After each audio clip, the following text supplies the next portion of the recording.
오늘 오전에 함께 보실 하나님 말씀은 디모데후서 3장 8절부터 17절입니다. 제가 디모데후서 3장 8절부터 받들어 읽겠습니다. 얀네와 얀브레가 모세를 대적한 것 같이 이제 그들도 진리를 대적하니 이 사람들은 마음이 부패하고 믿음에 관해서는 버림받은 자들이라. 그러나 그들이 더 이상 나아가지는 못하리니 이는 그들의 어리석음이 이 두 사람이 처했던 것과 같이 모두에게 드러날 것이기 때문이라. 그러나 너는 나의 교리와 생활 방식과 목적과 믿음과 오래 참음과 사랑과 인내와 박해와 고난 곧 안티옥과 이코니움과 루스트라에서 내게 일어났던 일들을 온전히 알았거니와 내가 어떤 박해를 당했을지라도 주께서는 이 모든 것 가운데서 나를 구해내셨느니라. 실로 그리스도 예수 안에서 경건하게 살고자 하는 모든 사람은 박해를 받을 것이라. 악한 사람들과 사기꾼들은 더욱 악해져서 속이기도 하고 속기도 하리라. 그러나 너는 내가 배운 것과 확신한 것에 꾸준히 거하라. 내가 누구에게서 배웠는가를 알며 또 어릴 때부터 내가 성경을 알았으니 그 성경은 너로 그리스도 예수 안에 있는 믿음으로 인하여 구원에 이르도록 지혜롭게 할 수 있느니라. 모든 성경은 하나님의 영감으로 주어진 것으로 교리와 책망과 바로잡음과 의로 훈육하기에 유익하니 이는 하나님의 사람이 온전하게 되며 모든 선한 일에 철저히 구비되게 하려 함이니라.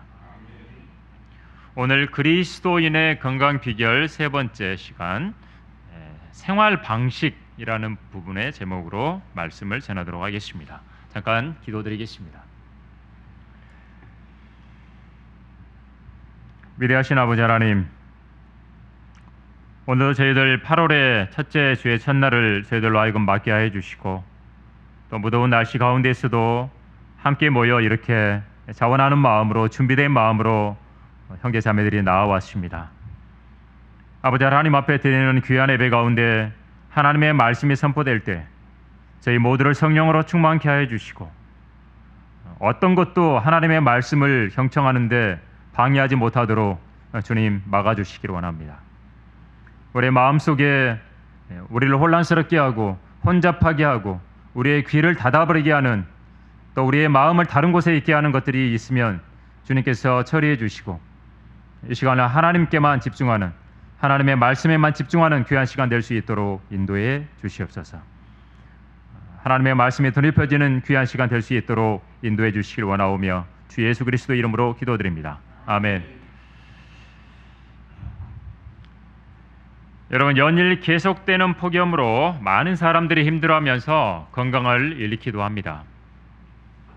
지금 전라도에서는 새만금에서 세계 잼버리 대회라고 하는 것을 하고 있고 또 준비하는 부분들이 조금 미흡했던지 많은 청소년들이 병원에 이제 가서 진찰도 하고 열사병도 있고 또 그런 일들이 발생하기도 했습니다.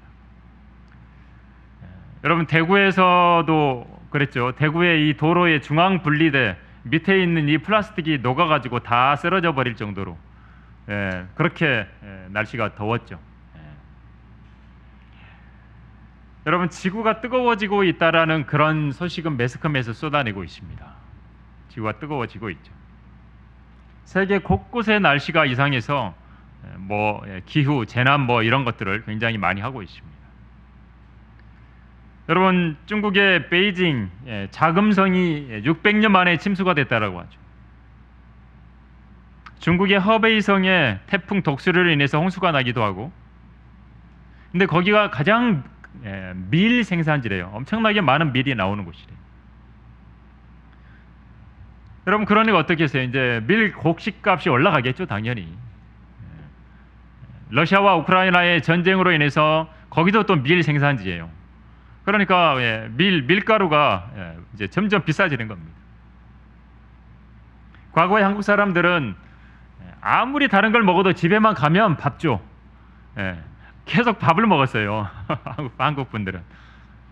근데 지금은 입맛이 바뀌어서 밀가루에 밀가루. 굉장히 밀가루를 많이 먹습니다. 세계 최대 쌀 수출국인 인도는 이제 날씨 때문에 수출량이 감소하게 막아버리는 거예요. 수출하지 말아라. 막는 겁니다. 러시아도 그렇고 아랍에미리트도 그렇고. 왜냐하면 이제 자기들부터 먹어야 되니까 수출을 못하게 하는 겁니다. 서서히 점점 더 어려운 세상으로 가는 거죠. 곡물도 없어요. 먹을 것도 없어요. 날씨는 뜨거워져요. 여러분, 성경에서는 뭐 기후론자들이 말하는 걸 그냥 차지하고라도 성경에서는 그러면 뭐라고 말씀하시느냐? 하나님께서 많은 재난과 재앙의 주된 원인은 인간이었다 말합니다. 인간이었다. 사람 때문에 재난이 생기고 재앙이 생겼다 말합니다. 여러분, 지금으로부터 한 100년 전, 그러니까 최근이죠. 최근에 엄청나게 많은 기온이 올라간 겁니다. 실제로. 인간의 탐욕은 끝없이 계속해서 올라갑니다. 여러분, 세계가 서로 성장하고 있고 각 나라가 성장해야 되고 막 성장 가도로 달리고 있는데 다른 나라에서 뭔가를 먼저 점유하려고 하잖아요. 그러면 막 기를 쓰고 달려들고 우리도 성장해야 돼. 뒤처질 수 없다. 그렇죠? 그게 세상의 모습이잖아요, 지금. 그러니까 세상은 계속 그렇게 갈 겁니다. 파멸을 향해서. 저쪽 나라가 안 하면 우리도 안 할게. 근데 그 나라는 계속 하잖아요. 자기들이 먼저 안 하는 건 안 하는 거예요. 세상은 그래서 성경대로 뜨거워질 겁니다. 근데 여러분, 어떻게 보면요, 뜨거워져야 새롭게 될 수 있습니다. 뜨거워져야. 여러분, 주님께서 다시 오실 때가 가까워질수록 자연도 준비를 해야 되지 않겠어요? 주님이 다시 오시는 것은. 그렇죠? 노아 때는 세상이 물로 심판됐잖아요. 근데 그 다음은 무엇으로 심판해요? 불로 심판하십니다. 불로 싹 태워야 돼요. 여러분, 정리할 때 어때요? 좀 잘못된 거 다 불태워버리잖아요. 그렇죠? 마찬가지, 하나님도 불로 싹 태워버리고 새로 준비하시죠. 물로 한번 새롭게 했지만 이제는 안 돼. 물로 안 하신다 그랬어요. 무지개를 쫙 보여서 다시는 물로 심판 안 하겠다 그랬어요. 불로 하시겠다. 하나님께서 세상을 불로 살리겠다라고 하는 계획은 취소가 된 게 아닙니다. 그냥 그대로 될 겁니다. 물론 그 전에 구원받은 성도들을 공중으로 데려가실 겁니다. 그렇죠? 데려가십니다. 우리가 오늘이라도 주님이 우리를 데려가실 것이다, 그런 자세로 살아야죠. 근데 어때요? 우리가 죽을 때까지 주님 안 오실 수도 있잖아요. 여러분, 나이가 있으신 분들이 있잖아요. 우리 죽을 때까지 안 올 수도 있고 우리 다음 세대에 올 수도 있고, 그거는 모르는 일이잖아요. 하나님께서 하시는 일이니까. 그래서 세상을 보니까 어때요? 주님께서 지금 오신다, 이제 막 금방 오실 것 같아. 극단적인 자세로 살아서도 안 된다는 거예요. 그렇죠? 내가 보니까 주님 뭐 올해 안에 오실 것 같아. 그러면서 이제 극단적으로 사는 거, 그건 바른 자세는 아니라는 거예요. 여러분, 아무튼 마지막 때 현상에 대해서 오늘 여기 디모데후서 3장 1절에부터 이야기를 합니다. 또 이것을 알라, 마지막 날들에 아주 어려운 때가 오리라. 마지막 날들. 자, 이럴 때 우리가 어떻게 살아야 되느냐? 여러분, 건강 이야기를 할 때 빼놓으면 안 될 것은 뭐예요? 생활 방식이에요. 어떻게 사느냐, 이 사람이. 여러분, 아무리 좋은 것들이 많이 있어도 그것을 가지고 어떻게 살아가느냐, 이게 중요한 거 아닙니까? 아무리 물자가 풍부하고, 그렇죠? 아무리 뭐 넘쳐나도 그걸 가지고 어떻게 사느냐, 이게 중요한 거잖아요. 그럼 달라지겠죠. 음식이 아무리 많아, 그것도 적절하게 먹어야죠. 과식하면 안 되잖아요. 그렇죠? 또 아예 또 너무 안 먹어도 안 돼. 영양실조 걸려요. 편식해도 안 돼. 그러니까 음식을 가지고 내가 어떻게 할 거냐, 이게 중요한 거 아니에요. 그 사람의 삶의 방식이에요. 나는 배가 터지도록 먹어야 돼. 그렇죠? 나는 막 배를 빵빵하게 채우고 먹어야 돼. 이건 그 사람의 삶의 방식이에요. 나는 한 80%만 채우고 먹을 거야. 그렇죠? 나는 적절히 먹을 거야. 여러분, 사람의 건강을 해치는 세 가지가 있다고 합니다. 그 첫째가 뭐냐면 해야 할 것을 하지 않는 거예요. 꼭 해야 할 걸 안 하면 건강이 망가지는 거예요. 두 번째, 하면 안 될 거를 한다는 겁니다. 아까 말하는 거, 과식하지 말아야 되는데 꼭 하는 겁니다. 세 번째, 근데 꼭 제대로 안 하는 거예요. 제대로 해야 되는 거예요. 뭘 하더라도. 제일 중요한 건 뭐예요? 제대로 하는 거예요. 제대로. 가장 적절하게, 가장 알맞게 제대로 하는 거예요. 대충 하라는 말이 아니라. 뭐든지 적당히 하라는 말이에요. 이거는 슬렁슬렁 하라는 적당히 아니라 딱 맞게 하라는 거예요. 여러분, 영어로 아픈 사람을 환자라고 하잖아요. patient라고 하는데 영어로 보면 참고 기다리는 자예요. 환자는 참고 기다려야 돼요. 아픈 사람이 치유되는 것은 아픈 사람 자신이 노력하면서 기다려야 되는 거예요. 몸이 안 좋으면. 여러분, 사람은 어떻게 살 것인가가 제일 중요합니다. 한 예로 우리는 성경을 보고 이야기를 하는 사람들이니까 유대인들, 성경 뭐 보면 유대인들이 많이 나오잖아요. 유대인들의 삶의 방식의 기준은 뭐냐면 저녁이 되고 나서 그 다음에 아침이 됐다라는 표현이에요. 유대인들의 시간 개념은 저녁부터 시작해서 아침이에요. 우리는 아침부터인데 유대인들은 저녁이에요. 저녁을 얼마나 잘 보내느냐. 내가 저녁 시간을 얼마나 효율적으로 보내고 저녁 시간을 얼마나 내가 가볍게 쓰느냐에 따라서 달라지는 거예요. 밤늦게까지 여러분 피곤하게 하고 아침에 뭐 하면은 뭐가 일이 되겠어요? 안 되지 당연히. 그렇죠? 토요일날 저녁에 특히나 여러분 힘들게 만드는 거예요. 토요일날 저녁에 막 일이 많게 하고 막 밤늦게까지 못 자게 하고.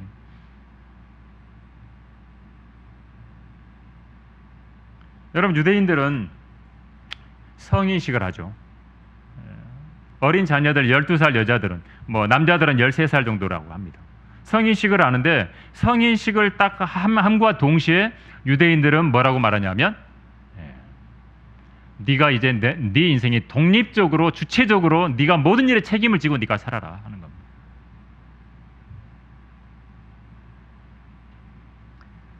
성인식을 할 때 랍비가 이렇게 질문한다고 합니다. 내가 세상을 사는 목적이 무엇이냐? 그렇죠? 이제 13살짜리한테 네가 세상을 사는 목적이 뭐냐고 딱 질문을 한다는 거예요. 생각하고 살라는 겁니다. 책임을 지고 네가 이 세상을 살아라. 독립적으로 책임감 있는 삶을 살아라는 거예요. 심지어 유대인들은 13살부터 경제적으로부터 독립적으로 자기 재산 관리를 하면서 살아요.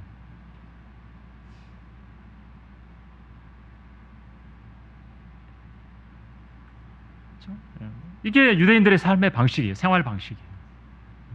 그러니까 유대인들이 대단한 민족이라고 이야기를 할 수밖에 없는 거예요. 그러니까 13살 이전까지 부모님이 철저하게 가정교육을 하는 겁니다. 인격을 갖춰주는 겁니다. 어디에 내놔도 함께 생활하는 공동생활을 하든 개인적으로 살아가든 13살 이전까지 초등학교 6학년 중학생부터는 우리 한국으로 하면 중학생부터는 완전히 성인으로 인정을 하면서 생활을 하게 되는 거예요. 유대인들.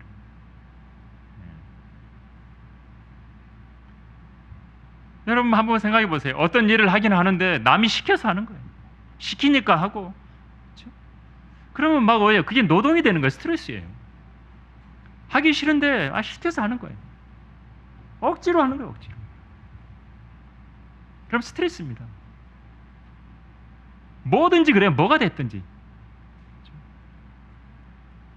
같은 정도의 똑같은 힘든 일인데 내가 내 시간 속에서 일을 하고 내가 원해서 한다면 즐거움이 돼요. 기뻐요.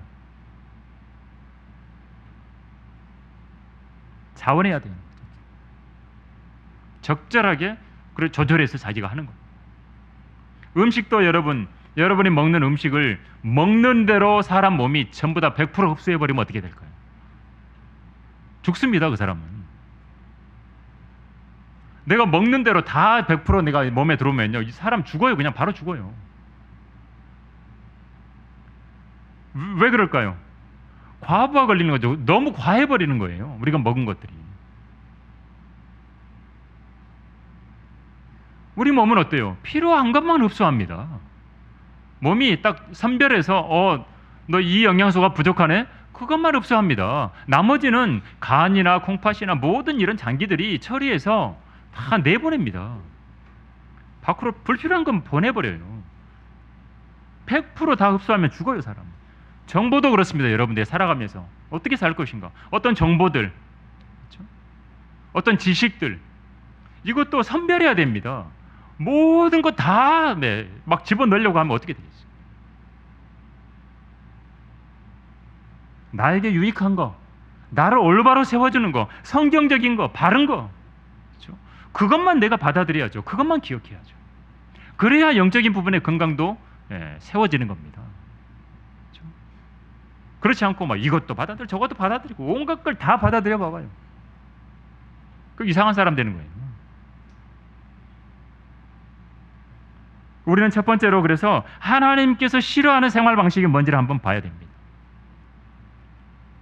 마지막 때 첫 번째 이 2절에 보면 디모데후서 3장 2절에 첫 번째 모습이 뭐냐면 자기를 사랑하는 거예요. 돈을 사랑하는 거예요. 자긍하고 교만한 거예요. 모든 게 자기 위주예요. 주변의 다른 사람들을 전혀 의식하지 않아요. 아예 주변의 다른 사람 무시해버려요. 무시해버려요. 아예. 심지어 자기 기분이 나쁘잖아요. 그러면 묻지마 폭행을 서슴없이 해요.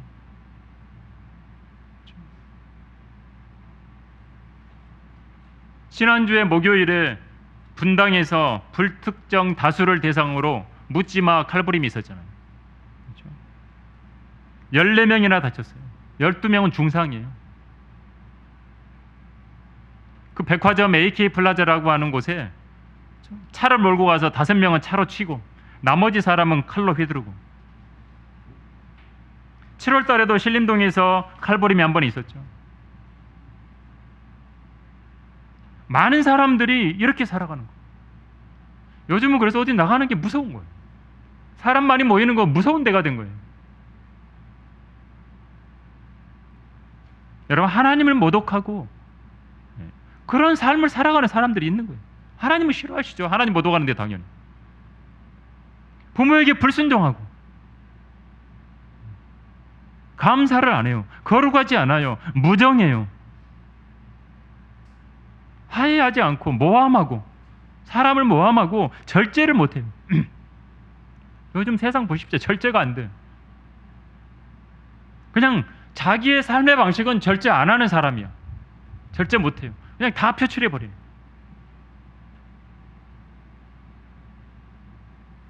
항상 넘어서는 거죠. 절제하지 못하면. 그렇죠? 선을 넘어버리는 거죠. 사납고 선한 것을 좋아하지 않고 배반하고 분별이 없고 자만하고 쾌락을 사랑하는 것이 하나님을 사랑하는 것보다 더해요. 이게 하나님이 싫어하는 삶의 방식이에요. 근데 이런 거를 하잖아요. 세상이 많이. 이렇게 살아가는 사람들이 많은 거예요.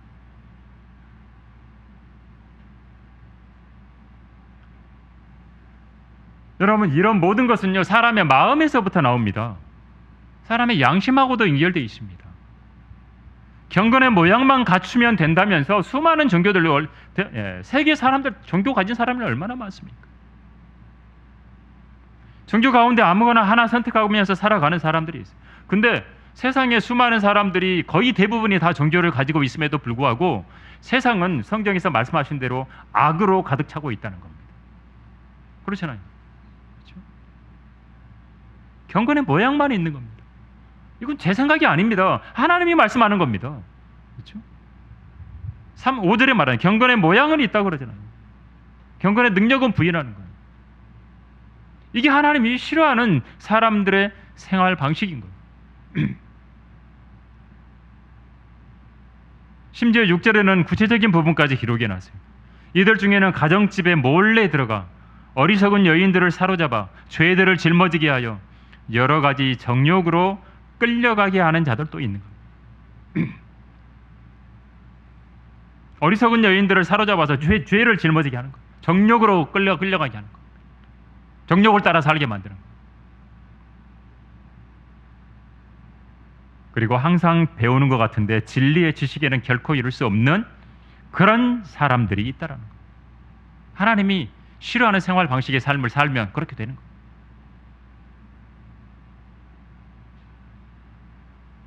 이들은 건전한 교리를 견디지 못해요. 그렇죠? 자신의 정욕에 따라 가려운 길을 즐겁게 해줄 선생들을 많이 두고 그렇게 살아가고 있는 겁니다. 그러면 어떻게 돼요? 진리에서 멀어지는 겁니다. 비진리에 가까워지는 겁니다. 꾸며낸 이야기에는 점점 더 가까이 가는 겁니다. 그렇게 여러분 진리를 대적하는 사람들이 생기는 겁니다. 오늘 본문에 직접 이야기를 합니다. 모세를 대적했던 두 사람의 이름이 성경에 기록되어 있습니다. 얀네와 얀브레 기록해 놓으셨어요. 이집트의 마법사들입니다. 이들은 하나님께서 보내서 이집트에서 기적을 보여주면서 이스라엘 백성들을 이끌고 지금 이제 나와야 되는 그런 상황이었는데 그 하나님의 보냄받은 모세를 대적했던 자들의 이름을 딱 기록하신 거예요. 하나님께서 얀네와 얀브레처럼 살면 안 된다는 거죠. 진리를 대적하고 살면 안 된다는 거예요. 여러분 두고두고 나쁜 일의 대명사로 거론되는 이름이 되면 안 된다는 거예요. 성경에 여러분 구약 성경 읽다 보면 왕들이 나오는 열왕기 뭐 역대기 읽어보면 여로보암이 나오잖아요. 그렇죠? 솔로몬 이후에 이제 이스라엘이 두 개로 쪼개지죠. 북과 남북으로 쪼개집니다. 우리 대한민국 쪼개진 것처럼 남북으로 쪼개져요. 북왕국에는 10개의 지파가 있고 남쪽에 2개의 지파가 있었어요. 근데 남쪽에는 솔로몬의 아들 르호보암이 통치를 하게 됐고 북쪽에는 이제 여로보암이 통치를 하게 됐어요.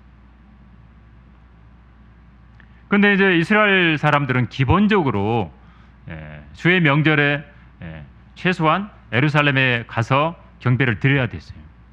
의무적으로. 그렇죠? 주예전의 희생제를 예루살렘에 가야 됐어요. 드리러.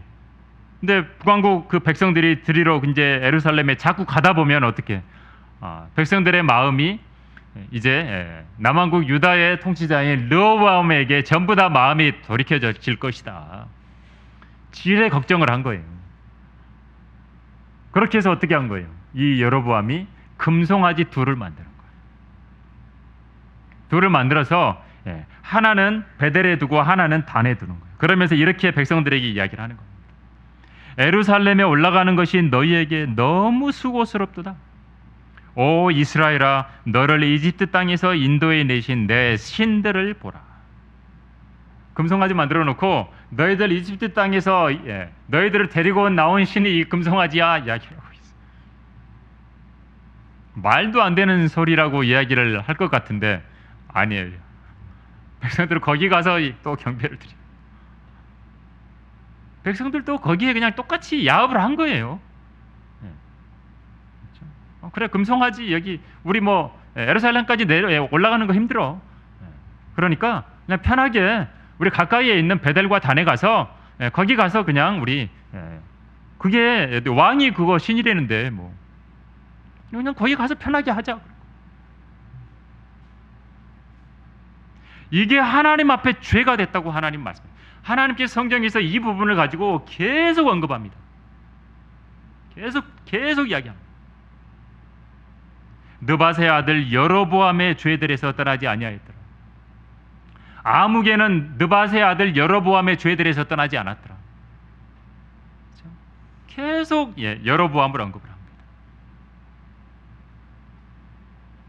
여러분 진리를 대적하는 자리에 있으면 안 돼요. 얀네와 얀브레도 똑같이 하나님께서 성경에 딱 기록을 하시고. 진리가 뭡니까? 주님이 진리입니다. 말씀이 진리입니다. 주님과 무관한 삶을 살아가고 있다면 진리를 대적하게 되어 있습니다. 그 사람의 삶의 생활 방식이 그렇다면 그거는 그냥 눈을 불보듯 뻔합니다. 그것은 마음이 부패하게 됩니다. 믿음에서 떠나게 됩니다. 자기 눈에 옳은 것만 합니다. 근데 실상은 어리석음으로 가득 찬 거예요. 그 사람의 삶은 그런 거예요. 결국에 모든 게 드러나게 된다는 거죠.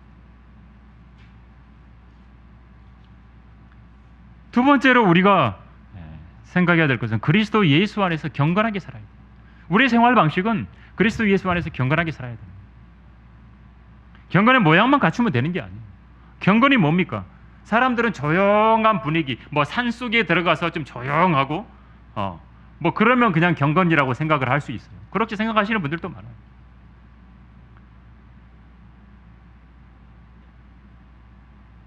모든 종교는 경건 이야기를 합니다. 그래서 그 경건의 어떤 분위기들을 전부 내죠. 그런데 세상에 경건의 모양은 있지만 경건의 능력을 부인하는 자들이 많다는 거죠. 경건이라는 말은요, 원래 하나님께 사용하는 말입니다.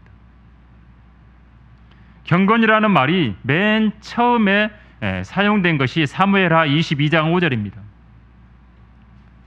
여기에는 죽음의 물결이 나를 에워쌌을 때 경건치 아니한 자들의 홍수가 나를 무섭게 하였고, 경건치 아니한 자들이라는 말이 등장해요. 쭉 성경을 보니까 경건치 않은 자들, 벨리알의 자식들이라고 말합니다. 성경. 한편 엘리의 아들들은 벨리알의 아들들이라. 그들은 주를 알지 못하더라. 벨리알의 아들들, 주를 알지 못하는 자들, 경건하지 않은 자들. 벨리알이라는 말은 가치가 없다는 뜻입니다. 가치가 없다. 벨리알의 자식들은 어떻게 했냐면, 이들은 하나님을 알지도 못했고 하나님께서 하신 일을 오히려 무시하고 조롱했던 자들.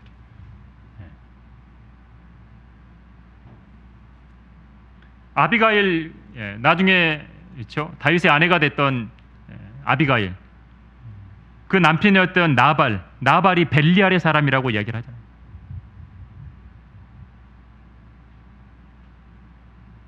여러분, 벨리알의 사람들의 모습을 보면 바로 경건하지 않은 사람들의 모습입니다.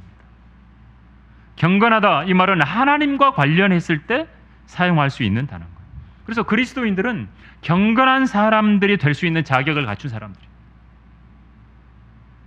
그래서 그리스도인들에게 경건하게 살라고 말씀하고요. 그리스도인의 삶의 방식이 어때야 돼요? 경건하게 살아요. 근데 그럼 경건하게 살면 그냥 뭐 분위기만 좋냐, 내가 그냥 편하냐, 그것만 있는 거냐? 아니라는 거죠. 경건하게 살면 박해받는다는 거죠.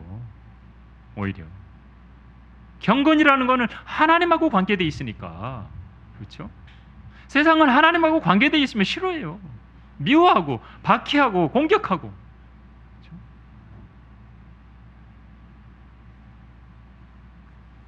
여러분, 그리스도인들은 그래서 하나님의 방법으로 경건에 이르러야 돼요. 그래야 진정한 경건에 이를 수 있어요. 디모데전서 4장 7절에서는 불경스럽고 늙은 여인들에게나 걸맞는 꾸며낸 이야기를 버리고 오히려 경건에 이르도록 내 자신을 훈련하라라고 말합니다. 꾸며낸 이야기 버리고 경건에 이르도록 훈련하라는 거예요. 비속하고 허황된 말장난도 버리래요. 이런 것들은 불경건함으로 간대요. 비속한 말들, 그렇죠? 허황된 말장난.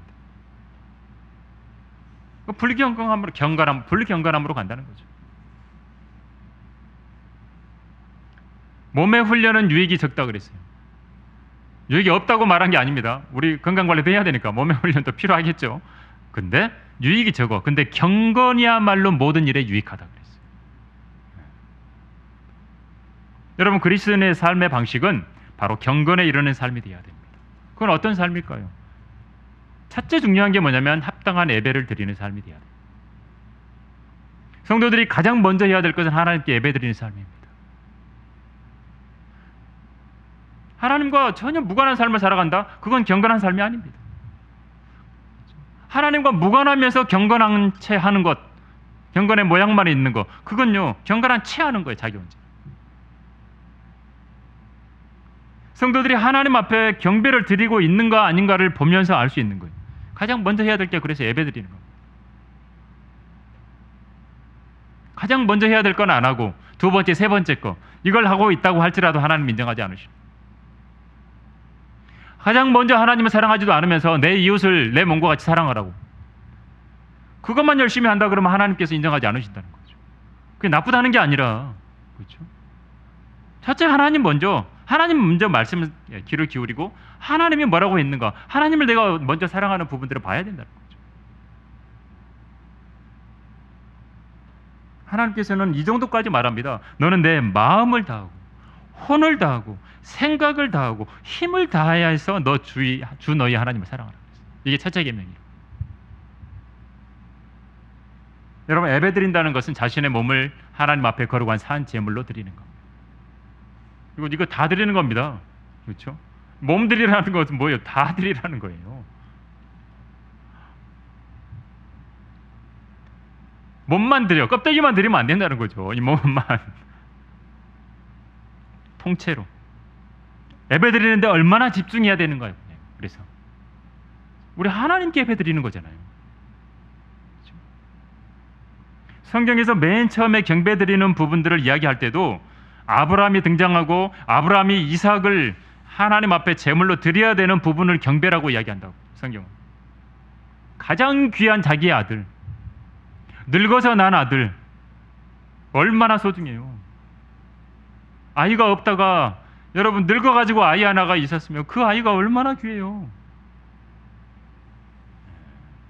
그 아이를 드리는 거예요. 그게 경배예요. 여러분, 가장 귀한 걸 오늘 가지고 나오셨습니까? 가장 귀한 걸 드리는 거예요. 사람이요, 가장 사랑하는 게 뭔지 아세요? 자기예요. 자기 자신이에요. 자기를 하나님 앞에 산 제물로 드려야 되는 거예요. 그게 합당한 예배인 거예요. 하나님께 산 제물로 드리는 거예요. 그래야 세상과 일치하지 않게 되고 마음도 새롭게 되고 하나님의 뜻도 입증할 수 있게 되는 겁니다. 시작이 예배예요. 그래서 여러분, 경건하게 사는 거, 그게 시작이 예배인 겁니다. 여러분, 근데 항상 마음의 문제죠. 마음의 문제. 마음이 왔다 갔다 하는 거예요. 두 마음이 됐다가 막 세 마음이 됐다가 한 마음이 안 돼요. 잘. 그래서 우리 마음을 다스리라고 한 거예요. 마음과 생각을 지키라고 해요. 우리 마음이 올바른 생각으로 향하도록 우리가 예를 써야 되는 거예요. 정신 안 차리면 어떻게 되죠? 우리의 마음이 막 갈라지는 겁니다. 다른 데로 가는 겁니다. 날씨도 더운데 막 저 마음이 해변으로 가는 거예요. 막. 저 강릉 해변가로 가고 막 저기 해운대로 가는 겁니다. 여기에 집중해야 됩니다. 하나님께 예배드리는. 말씀에 비추어서 내 생각을 점검하고 내 경험을 점검하고 내 삶의 방식을 점검해야 돼. 항상 나는 어떻게 살고 있는가? 나는 하나님께 예배드리는 데 집중하고 있는가? 여러분, 마음을 텅 비우면 안 돼요. 텅 비우잖아요. 그럼 마귀가 제일 좋아해요. 내 의지를 사용해서 점검을 해야 돼요. 우리의 마음을 고귀한 생각들로 하나님이 기뻐하시는 걸로 채워야 된다는 겁니다. 가장 좋은 것으로, 건전한 생각으로. 빌립보서 4장 8절에는 이렇게 말씀하세요. 만일 무슨 덕이 있거나 무슨 칭찬이 있으면 무엇이든지 참된 것, 무엇이든지 정직한 것, 무엇이든지 의로운 것, 순결한 것, 사랑스러운 것, 무엇이든지 좋은 평판을 얻는 것, 이런 것들을 생각하라고 말합니다. 이런 생각으로 가득 채우라는 겁니다. 그렇죠? 그리스도인들이. 또 골로새서 3장 2절에서는 우리의 마음을 위에 두라고 말합니다. 위의 것으로 채우라는 거죠. 위에 있는 것들에 너희 마음을 두고 땅에 있는 것들에 마음을 두지 말라. 이는 너희가 죽었고 또 너희의 생명이 그리스도와 함께 하나님 안에 감추어져 있기 때문이라. 그리고 무엇보다도 우리의 마음은 주님으로 가득 채워져야 돼. 주님의 성품을, 주님이 이 땅에 오셨을 때의 사역을 묵상하고 주님이 가르쳤던 진리를 배우고, 주님은 가는 곳마다 선을 행하셨죠. 심지어는 자기가 죄인이 되었고 죄인이 아닌데 죄인이 되었고 죽기까지 순종해 하셨다는 거죠.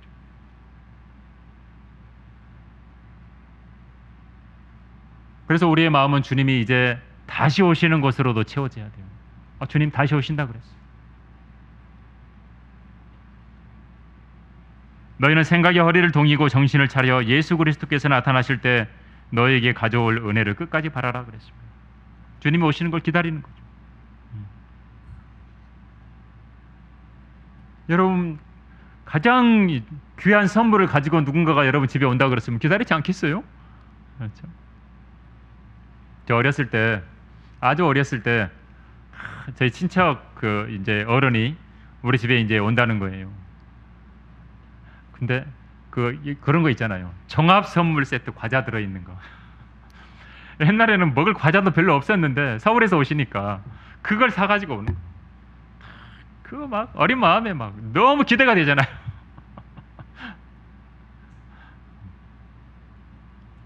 거기 온갖 과자들이 다 있죠. 그런 어떤 기대감들, 우리 주님이 다시 오시는 걸 기다리고 있어요. 가장 중요하고 소중한 거 가지고 있어요. 우리 몸이 더 이상 죽음의 사망에 영향을 끼치지 않는 몸으로 변화시켜줄 선물을 가지고 오시잖아요, 주님이. 순간 이동하는 거 막 저는 혼자 막 그런 생각 많이 해봤어요. 그렇죠? 주님이 부활하신 다음에 막 왔다 갔다 하시잖아요. 주님 그대로 그분 그대로 볼 것이라고 성경은 말해주잖아요. 그냥 문자 그대로 믿는 거잖아요. 그럼 너무 이 소망이 있잖아요. 벅차오르고. 그렇다면 이 땅에서 있는 동안은 나는 어떤 삶을 살아가야 되겠다. 나는 어떻게 살아야 되겠다. 그렇죠? 마음으로 먼저 생각을 해야 돼요.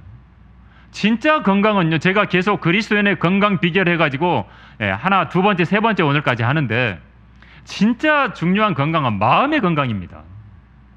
마음의 건강. 이 마음이 잘못되면 그냥 바로 그냥 미끄러지는 거예요. 다른 데로 가는 거예요. 곁길로 가고 뒤로 미끄러지는 겁니다. 내 마음과 생각이 주님께 향하지 않고 주님께서 원하시는 삶을 살아야 되겠다고 마음을 굳게 먹지 않으면 끊임없이 내 안에 있는 육신하고 싸우다가 패배합니다. 육신에 져버립니다. 그러면 육신적이 되는 겁니다. 그렇죠? 어제까지 아무리 성령 충만해도 오늘 그렇게 못하면 그냥 육신 충만되는 겁니다. 여러분 경건하게 살겠다 마음 먹었어요. 그럼 막 가장 좋고 막 귀한 것들만 오느냐? 아니에요. 이 땅에서는 박해와 고난이 따르는 거예요. 그래도 그렇게 마음은 먹고 그런 삶을 살라고 말씀하십니다. 하나님. 여러분 그렇게 하시겠습니까? 네? 경건하게 산다고 말은 좋은데 경건 말은 좋아. 너무 멋있는 것 같아요. 근데 뒤에 따라오는 것은 뭐예요? 박해와 고난이라는 거예요. 그래도 하겠냐고 물어보는 거예요. 하나님께서 물어보시는 거예요. 성령 충만하라고 말씀하셨어요. 여러분 그러면 진짜로 성령 충만을 기도하시겠습니까? 진짜 성령 충만하게 되면 어떻게 되죠? 주 예수 그리스도를 담대하게 전하게 되죠. 그러면 사람들에게 공격을 받는데 그래도 성령 충만함을 구하시겠습니까? 역설적이죠. 우리의 삶은 역설적이에요. 바울은 오늘 본문에서 말씀하셨어요. 10절에 그러나 너는 나의 교리와 생활 방식과 목적과 믿음과 오래 참음과 사랑과 인내와 박해와 고난이라고 말해요. 바울은 기꺼이 이런 생활 방식을 살았어요. 이렇게 살았어요. 주님으로 인해 고난받는 삶을 택한 거예요. 그런 생활 방식을 택한 거예요.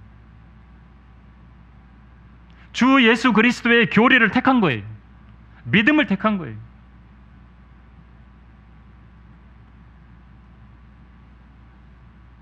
기꺼이 자기 목숨을 내놓고 주님을 증거했던 거예요. 가는 곳마다 바울 죽이려고 하잖아요. 그렇죠?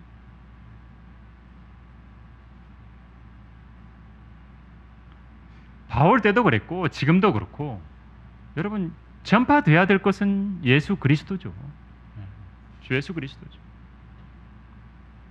마지막 때 수많은 일들이 일어납니다. 혼란스럽고 근데 진짜 중요한 핵심은 주 예수 그리스도의 죽으심과 장사되심과 부활하심. 다른 게 중요한 게 아니라고요. 막 혼란한 세상, 마지막 때의 세상, 온갖 것들이 난무하는 세상, 마지막 때임을 알려주는 수많은 것들이 있지만 그럴수록 중요한 것은 뭐래요? 주 예수 그리스도의 복음이라는 거죠. 할 수 있는 게 뭐가 있어요, 그리스도인들이? 그걸 전해주는 거. 유일한 희망을 전해주는 거. 유일한 구세주가 예수 그리스도시다. 왜? 이 세상의 해결책이 그거니까. 바울은 그것 때문에 박해를 당한 겁니다. 근데 세상은 속이는 세상입니다. 악한 사람들, 사기꾼들이 등장합니다. 속입니다. 속이기도 하고 속기도 하고. 여러분 얼마나 속이는 자들이 많은지 사람들을 아예 지금은 가까이 안 해요. 묻지마 칼부림 때문에도 사람들이 조심하는 것도 있지만 하도 속아서 그렇죠? 사람들을 가까이 안 하려고 그래요. 적그리스도 얼마나 대단하게 사람을 많이 속이는데요. 김일성은 아무것도 아니에요. 김일성에게 여러분 처음에 교회들도 속았어요. 북한에 있었던 많은 교회들이 김일성이 딱 등장했을 때 환호했다고요. 속은 거예요. 적그리스도는요 더 많은 사람을 속여요. 더 잘 속여요. 수많은 사람들의 속임에 넘어가. 근데 조금만 주의해서 보면 여러분 속고 있는 걸 알 수 있거든요. 근데 그렇게 안 하는 거예요. 여러분 보이스피싱에 안 넘어갈 것 같은데 그 똑똑하다는 사람들 넘어가잖아요. 가끔 매스컴에 막 이렇게 어디 뭐 이렇게 신문이나 이런 거 보면 유명한 사람인데 보이스피싱에 당한 거예요. 똑똑한 사람인 것 같은데 보이스피싱에 당한 거예요. 거금을 송금하는 거예요. 여러분 아무것도 아닌 것 같은 사람들한테 사람 별거 아무것도 아니잖아요. 근데 그런 사람들에게도 속아 넘어가는데 적그리스도한테는 얼마나 잘 속겠습니까? 마귀에게는 얼마나 잘 속겠습니까?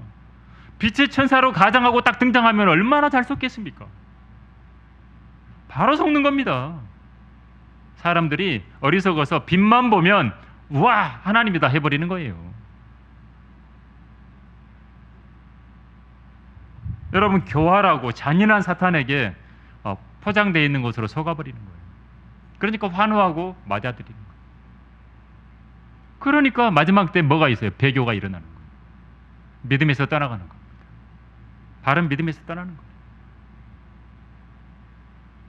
그렇다면 우리는 마지막으로 세 번째 어떤 삶의 방식으로 살아야 되느냐? 진리 가운데 꾸준히 거해야 됩니다. 나는 진리 가운데 꾸준히 거하는 삶을 살아야 되겠다. 여러분 어떤 것을 지속할 수 있는 사람이야말로 진짜 건강한 사람입니다. 힘이 있는 사람입니다. 그냥 오늘 한번 반짝하고 내가 기분 좋을 때 그냥 뭐 좀 하고 그 다음에 안 하고 그렇죠? 여러분 그러면 회사에서도 그러면 그 사람에게 뭔 일을 맡기겠어요? 못 맡기죠. 불안한데 뭐 맡겼다가 뭐 일이 안 되는데 그 다음에는 여러분 뭔가 지속하는 사람, 이 사람을 다른 말로 신실한 사람이라고 하는 겁니다. 신실한 사람.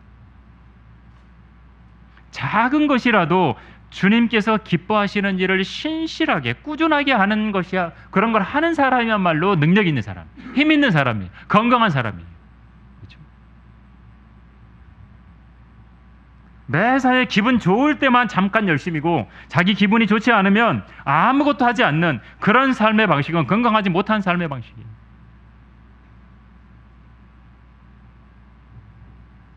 여러분 결혼할 때 그거 하잖아요. 주례에 선서하잖아요. 삶에서 기쁠 때나 슬플 때나 사랑하겠냐고. 기쁠 때만 사랑하냐고. 그렇죠? 슬플 때는 사랑 안 하냐고. 무슨 막 어려운 일이 생기면 사랑 안 하냐고요.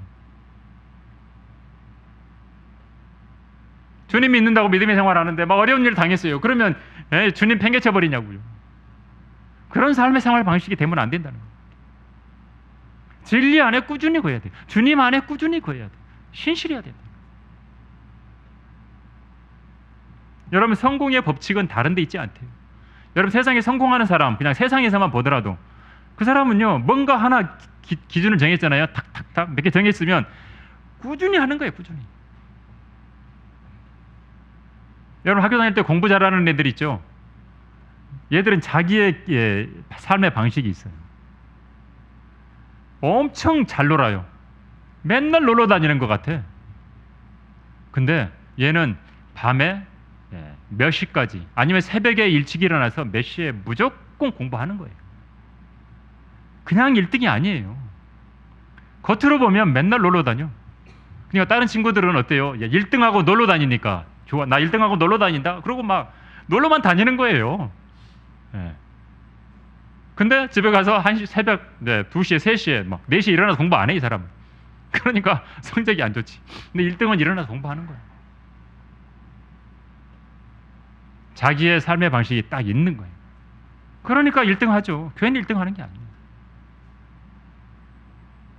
바른 규칙을 세우고 그걸 꾸준하게 지키는 사람이 성공하는 겁니다.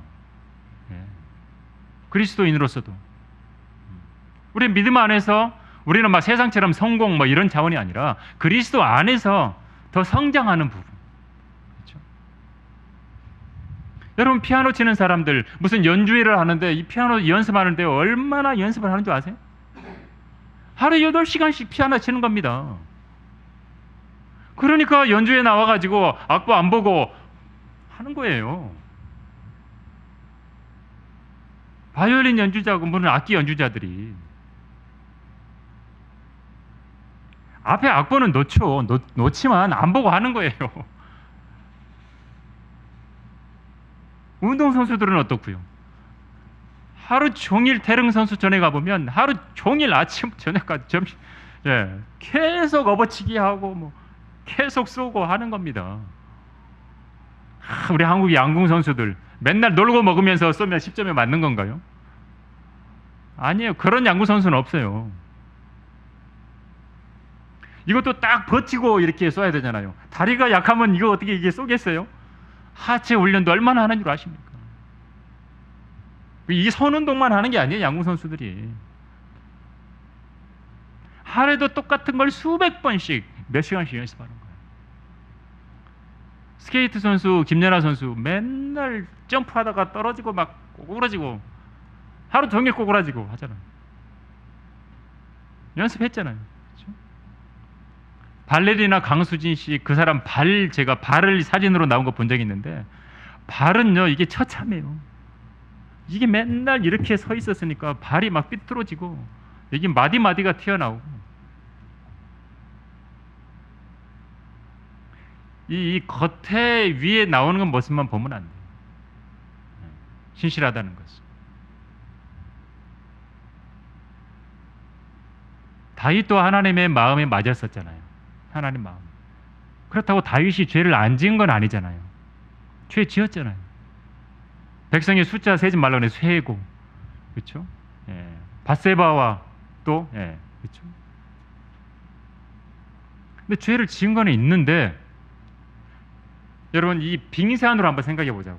빙산이 있는데 빙산 위에 겉에 드러난 거는 조금이잖아요. 항상 밑에가 엄청나게 큰 게 있잖아요. 다윗은 요 겉에 드러난 게 조금 잘못된 죄를 지은 것들이 있어요. 근데 다윗은 하나님께 이 밑에 있는 부분은 전부 다 하나님의 마음에 맞는 일만 한 거예요. 목동을 할 때부터. 그러니까 하나님께 얼마나 이 마음이 듬직하게 하나님 마음에 맞았겠어요. 그러니까 하나님께서 이거 용서해 주시고 한 거예요. 그냥 하나님이 괜히 그냥 용서해 주신 게 아니에요. 근데 우리는 아무것도 하나님 앞에서 이 빙산 밑에 하나님 앞에 마음에 드는 일을 한 개도 안 해놓고 다윗처럼 요거 용서해 주세요. 뭐 용서해 주겠지. 염치가 없잖아. 염치가 우리는 그렇게 하면. 그렇죠? 이 밑에 있는 걸 채워야 돼요. 신실함으로 하나님 앞에. 그래 놓고 내가 뭔가 잘못돼 있을 때 하나님께 잘못했다고 하면 용서해 주시는 거, 기쁘게 용서해 주시는 거예요. 하나님. 이게 반대가 되면 안 되겠죠? 예. 잘하는 거 여기 겉에 나오는 거 조금 몇 개. 밑에는 전부 다 잘못된 삶을 살았어. 잘못된 생활 방식으로 맨날 살면서 요거 조금 잘했던 거 몇 개 갖고 하나님 잘 보인다고. 말이 안 되는 거예요. 여러분 우리가 알게 된 것은 하나님의 말씀 속에 있는 진리가 아닙니까? 그렇죠? 우리가 확신하는 것은 하나님께서 말씀으로 기록해 주셨기 때문이에요. 하나님께서.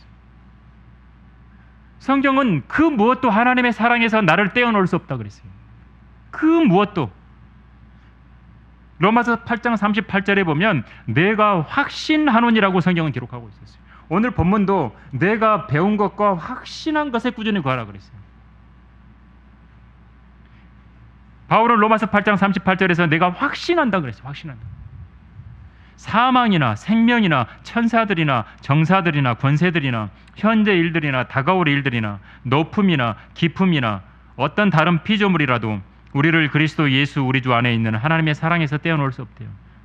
어떤 것도 내가 하나님의 자녀된 것을 사라지게 못한다는 겁니다. 어떤 것도. 지금 이 시대에 구원받은 그리스도인들은 뭐든지 갖고 와서 여기서 대입해 보세요. 로마서 8장 38절 39절. 확신을 갖고 살라는 겁니다. 확신을 가지고. 그래야 꾸준히 구할 수 있는 거예요. 확신이 없는데 어떻게 꾸준히 구해요? 맨날 흔들흔들 하는 거죠. 믿음이 맨날 흔들흔들 하는 거예요. 확신이 없습니다. 여러분 어떤 제품을 판매하고 건강식품을 판매하고 뭐 예를 들어서 하는데 자기도 확신이 없는데 그거 어떻게 판매를 하겠어요?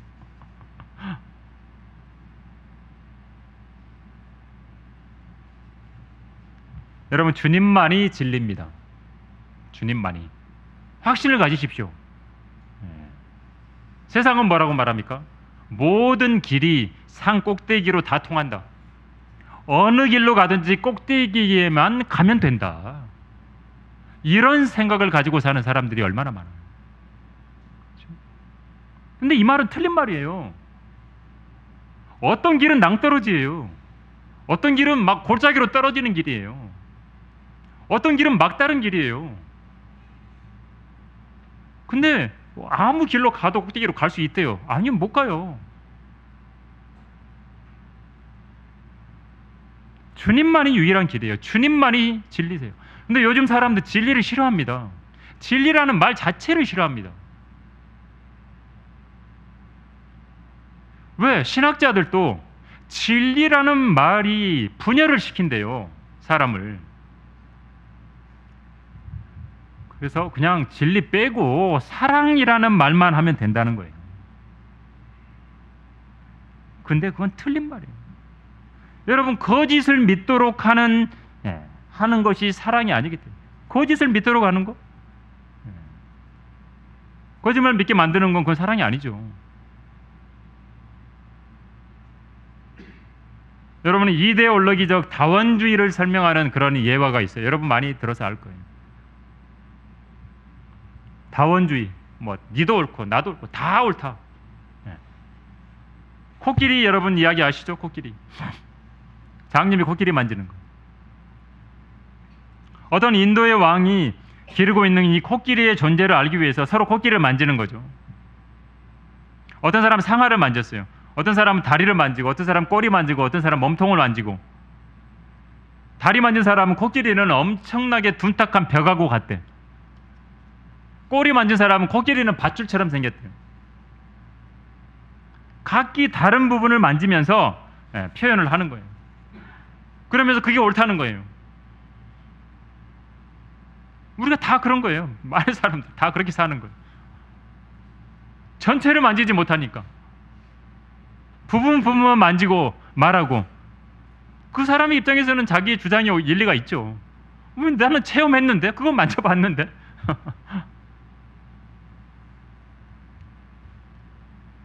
그런 결론을 내면서 다 상대화 시켜버리는 거예요. 그게 상대성 이론이에요. 상대주의예요. 그게 절대는 없는 거예요. 절대적인 기준은.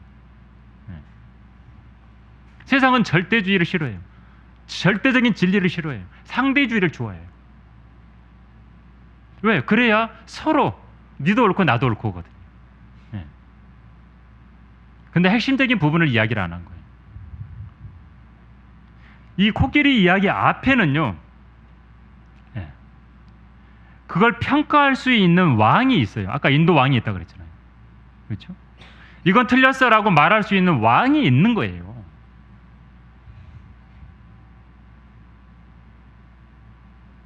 많은 이 소경들이, 그렇죠? 사람들이 눈이 가려져서 코끼리의 부분만을 이야기하면서 상대적으로 그게 옳다고 하는데 그걸 다 평가할 수 있는 왕이 계신 거예요.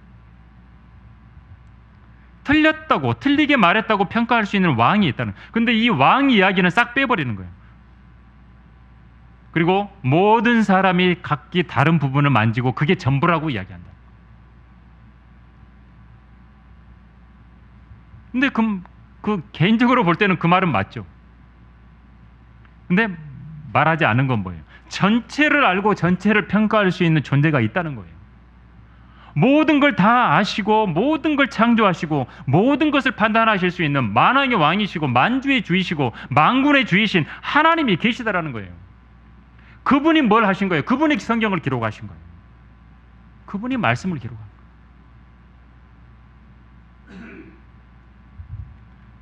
여러분, 그 필라델피아 시대 때 수많은 선교사들이 그 오지에 가가지고 막 아프리카 밀림에 가고 식인종들이 있는 데 가고 온갖 그 위험한 곳에 가서, 그렇죠? 세계 곳곳에 가면서 수많은 종교들이 있는 곳에 들어가서 수많은 종교들, 사상들 얼마나 많았어요.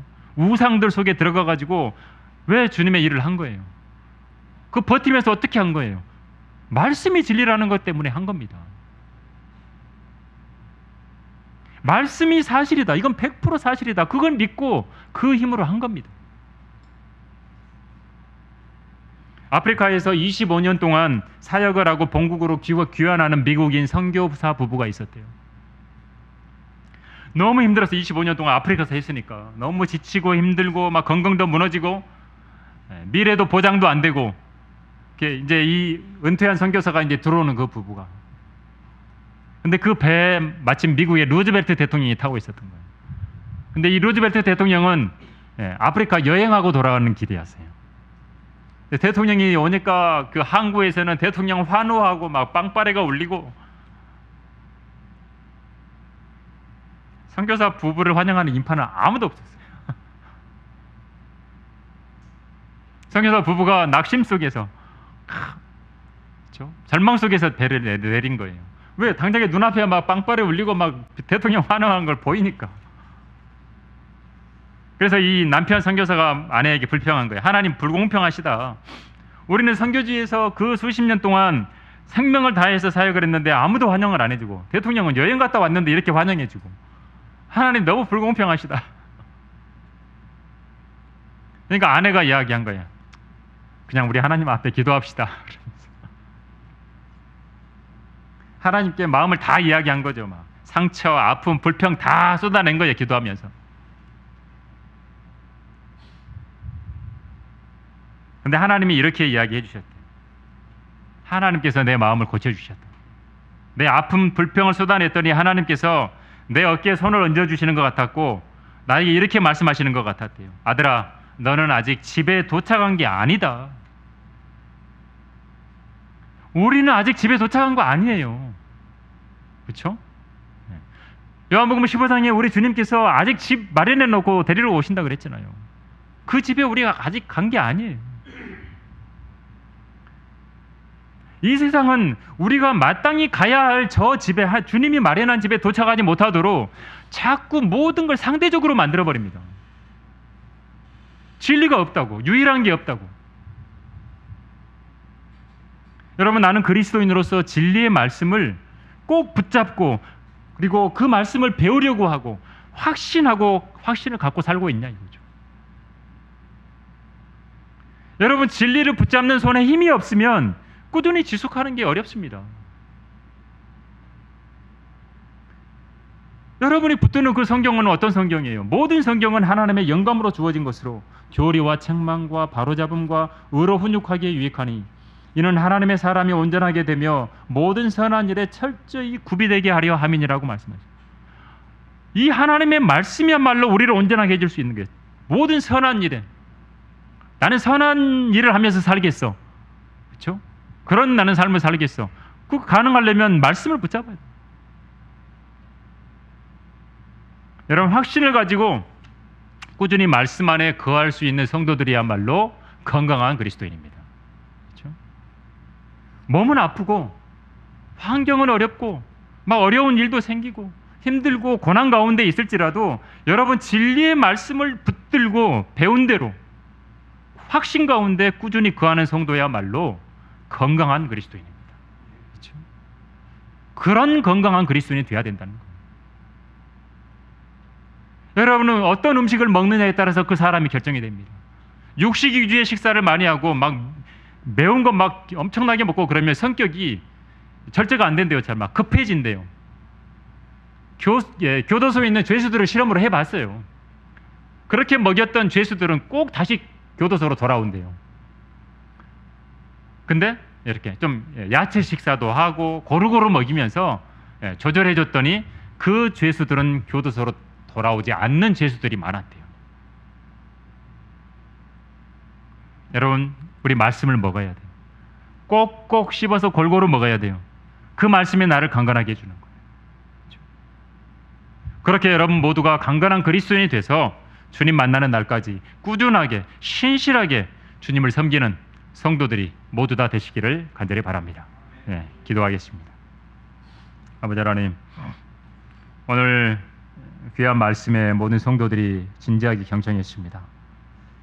이 말씀을 통해서 나도 그렇게 참으로 경건에 이르는 삶을 살고 또 경건한 삶을 박해를 받을지라도 고난을 겪을지라도 경건한 삶을 살겠노라고, 또 하나님의 말씀에 꾸준히 거하며 말씀만을 붙잡고 살아가는 신실한 성도가 되겠노라고 그렇게 마음에 결심하며 주님 앞에 나아오는 헌신의 시간이 될 수 있도록 인도해 주시옵소서.